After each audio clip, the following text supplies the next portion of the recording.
तो हम बात करते हैं, हाँ तो यहाँ पर व्यक्तित्व में शामिल नहीं है, क्या होगा, व्यक्तित्व में शामिल नहीं है तो होगा स्थिर गठन, स्थिर गठन या स्थिर संगठन जैसा कुछ ऑप्शन में था, ठीक है। तो ये क्या था, व्यवहारवादी अधिगम की प्रक्रिया का महत्वपूर्ण पुनर्बलन को माना है, और व्यक्तित्व में शामिल नहीं है स्थिर संगठन या ऐसा कुछ, स्थिर गठन या स्थिर संगठन ऐसा कुछ ऑप्शन में था, ठीक है। उसके बाद बात करते हैं कि सवाल था कि उपचारात्मक शिक्षण में सबसे ज्यादा प्रभावी क्या होता है, कंप्यूटर आंसर माना जाएगा उसका।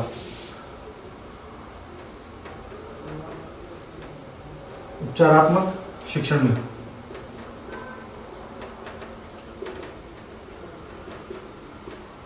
सर्वाधिक प्रभाव किसका, कंप्यूटर। उसमें टीवी भी ऑप्शन में था, कंप्यूटर भी ऑप्शन है, तो कंप्यूटर आंसर माना जाएगा, ठीक है। दिख रहा है यहां तक। अब अगला सवाल, चलो आगे बढ़ते हैं। 89 सवाल हो चुके हैं।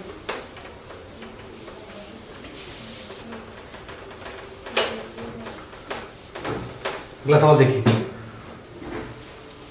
कि बालक समस्या के समाधान के लिए एक निजी संभाषण करता है, ये किससे संबंधित है, वाइगोत्स्की से। 90वां सवाल, बालक समस्या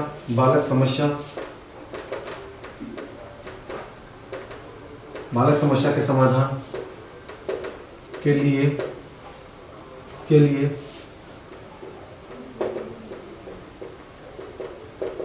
निजी संभाषण करता है, तो इसमें क्या आएगा आंसर, वाइगोत्स्की। इसके बाद अगला सवाल क्या होगा, सतत एवं व्यापक मूल्यांकन में व्यापक का अर्थ क्या था, व्यापक का अर्थ क्या था, सतत एवं व्यापक मूल्यांकन में व्यापक का व्यापक पक्ष में शामिल क्या था। तो उसमें तो एक ऑप्शन था ना कि शैक्षिक व सहशैक्षिक समग्र विकास जिसमें संज्ञानात्मक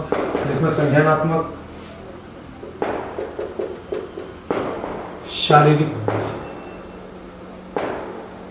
मतलब जो सबसे बड़ा ऑप्शन था ना इसमें, सबसे बड़ा ऑप्शन वही आंसर माना जाएगा इसका, ठीक है। उसके बाद बात करें अगला सवाल कि पिछड़े बालक की विशेषता क्या है। पिछड़े बालक की विशेषता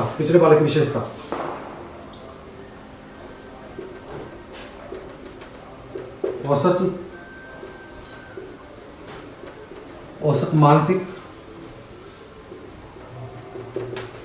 वर्ग से निम्न क्षमता, क्या आंसर रहेगा इसका, पिछड़े बालक की विशेषता औसत मानसिक वर्ग से निम्न क्षमता रहेगी। उसके बाद अगला सवाल, अधिगम की मूल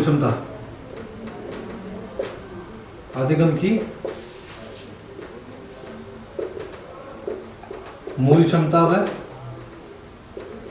योग्यता, अधिगम की मूल क्षमता व योग्यता में शामिल, तो इसमें आंसर क्या रहेगा कि छात्र की अंतर्निहित क्षमता व कौशल, छात्र की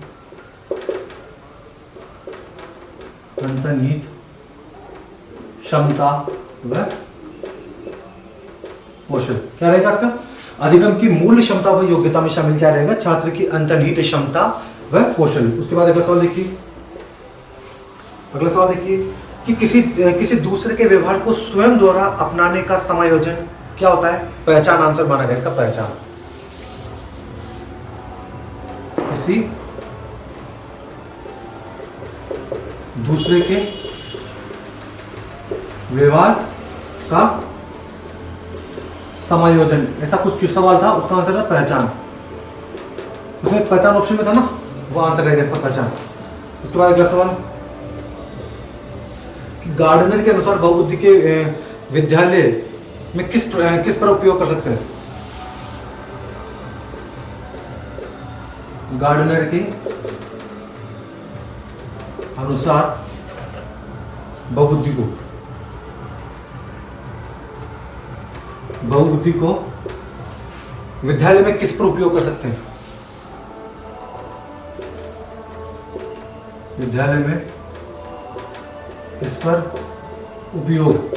तो इसमें ध्यान रखना, एक सबसे लंबा ऑप्शन था जिसमें था कि विविध तरीकों का उपयोग कला, संगीत, नृत्य आदि में प्रयोग, वही इसका आंसर होगा। सबसे बड़ा जो आंसर था वही आंसर होगा इसका। इसके बाद अगला सवाल देखिए कि ओ का उच्चारण बोला था। ओ का उच्चारण था तो कंटोष्टे क्या रहेगा? कंटोष्टे, कंठ से और ओष्ठ से मिलकर बोलता है ओ। उसके बाद था एक माहेश्वर सूत्र का,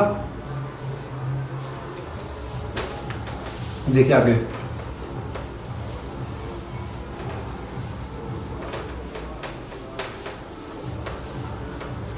देखिए उसके बाद अगला सवाल, उसके बाद था कि शल में कौन सा प्रत्याहार है, यानी एक माहेश्वर सूत्र से सवाल था। शल में प्रत्याहार तो कौन सा रहेगा आपके? श, श, स, ह। ठीक है, ये आया था। इसके अलावा कौन से सवाल बच रहे? वो भी सवाल थे।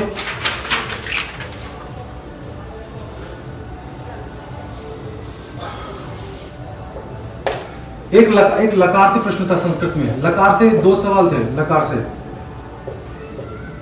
उनके ऑप्शन मुझे याद नहीं आ रहे। लकार से 2 ऑप्शन, एक सप्तमी विभक्ति का ऐसा कुछ सवाल था। एक छंद का क्वेश्चन आया था कि उसमें से निम्न में से कौन सा संस्कृत में छंद का क्वेश्चन, और उसके अलावा कौन से क्वेश्चन आप भी मुझे कमेंट करके बताइए। लगभग हमने 100 क्वेश्चन की बात की। अभी तक मुझे 100 क्वेश्चन ही मिले ऐसे, 110 प्लस का था लेकिन मुझे अभी तक 100 ही मिले हैं एग्जैक्टली, क्योंकि 2-4 क्वेश्चन बार बार रिपीट हो रहे थे इस वजह से। तो उम्मीद करता हूँ मैं आपको वीडियो पसंद आए, और आप भी कमेंट बॉक्स में बताइए कि आपके इन 100 में से कितने सवाल लगभग सही बैठ रहे हैं। और बाकी जो 50 सवाल है, देखिए इसमें अभी तक मैथ के सवाल तो बहुत सारे मैंने लिए नहीं। जैसे मैथ के आपको पता हो तो आयत का क्षेत्रफल आयत का था, उसके बाद कुछ ऐसा बाउंड्री का ऐसा सवाल था मैथ का। तो वैसे डिफिकल्ट सवाल मैंने अभी तक डाले नहीं, क्योंकि उनका लैंग्वेज लिखने में टाइम लगता है। तो इस तरह कुल मिलाकर समथिंग 110 प्लस से क्वेश्चन सही बैठ, मतलब 110 प्लस क्वेश्चन बैठते हैं। उनमें से अधिकतर मैथ के क्वेश्चन बाकी हैं जो बच रहे हैं, जो अभी तक हम बोर्ड पे लिखवाना हमारी इतना भी पॉसिबल नहीं कि बार बार हम लिखें। आप उनको देखो, क्योंकि मैथ के सवाल आपको पता है कि मैथ के सवाल जो बेसिकली होते हैं या नहीं होते उनका आपको पता है, लेकिन अधिकतर क्या साइकोलॉजी वाले क्वेश्चन में कंफ्यूजन रहता है कि उनमें आंसर सही बैठ रहा है नहीं बैठ रहा। तो हमने उनके बारे में बात कर ली है। उम्मीद करता हूँ आपको वीडियो पसंद आएगा, तो दोस्तों के साथ जरूर शेयर करना। चैनल पर पहली बार है तो सब्सक्राइब करना। उम्मीद करता हूँ, और मिलते हैं अगली वीडियो के साथ। जय हिंद, जय भारत।